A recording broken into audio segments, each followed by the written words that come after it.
Bonjour Marie-Jo Bourdin, tu es la nouvelle présidente d'Alpha Psy International. Et pour la première fois, donc, tu fais partie des professions associées, non psychiatres, mais avec un parcours très très intéressant qui fait que tu as vraiment ta place dans Alpha Psy International. Peux-tu nous expliquer un petit peu ton parcours?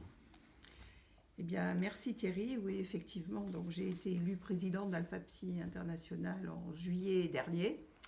Et comme tu le disais, cette association qui existe depuis 25 ans a toujours eu à sa tête une ou un psychiatre. Et pour la première fois, c'est une non-psychiatre qui prend la tête de cette association internationale. Il a même fallu changer les statuts, mais nous avions ouvert un troisième collège lors du colloque de Dakar en 2020 pour ouvrir justement Alpha Psy International, qui n'est concerné jusqu'à maintenant que les psychiatres, à des professions associées. Voilà. Et personnellement, donc je suis actuellement en retraite, mais j'ai travaillé 38 ans et demi au centre Françoise Minkowska, qui est un centre médico-psychosocial pour migrants et réfugiés. J'y ai travaillé plus de 38 ans. Donc, comme thérapeute psychosociale, ma formation initiale étant assistante sociale. Donc j'ai travaillé dans le domaine de la psychiatrie transculturelle où nous recevions des personnes migrantes et réfugiées qui venaient du monde entier.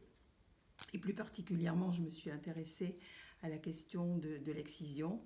Et dans les prises en charge que j'ai assurées, bien sûr, j'ai eu à suivre des femmes victimes de cette mutilation.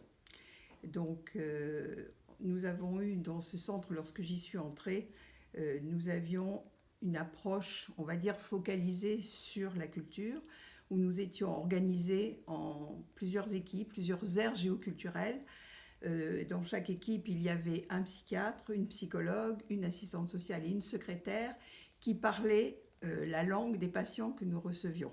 C'est-à-dire que c'était une espèce d'enclave de chaque pays dans le 9e arrondissement à l'époque. Donc il y avait des consultations pour l'Europe centrale, puisque c'était une des premières consultations, hein, puisque les fondateurs Eugène Minkowski et Françoise Minkowska, donc le centre porte le nom de Françoise parce qu'elle était décédée au moment où a été créé le centre, donc c'était pour l'Europe de l'Est. Après l'Europe centrale, il y avait l'Espagne, le Portugal, enfin la Turquie,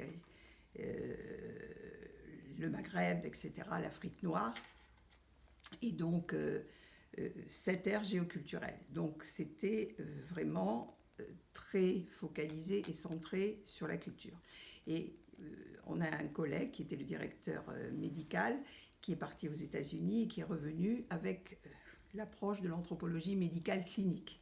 Et là, on a eu un sursaut en se disant mais qu'est-ce qu'on fait? On est en France, dans le système de soins français, qu'est-ce que ça voudrait dire qu'un Africain puisse recevoir qu'un Africain, un Maghrébin, un Vietnamien, alors qu'on est sur le territoire français.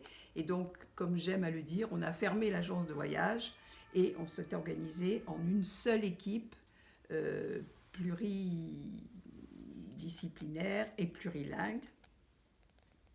Et donc, avec cette approche de l'anthropologie médicale clinique, une approche donc centrée sur la personne, même si bien sûr on va tenir compte des représentations culturelles, de la santé, du social, de la famille, etc. C'est-à-dire que quand le patient va nous parler de sa souffrance, qu'elle soit psychique, sociale ou autre, il va en parler bien sûr avec ses propres représentations culturelles.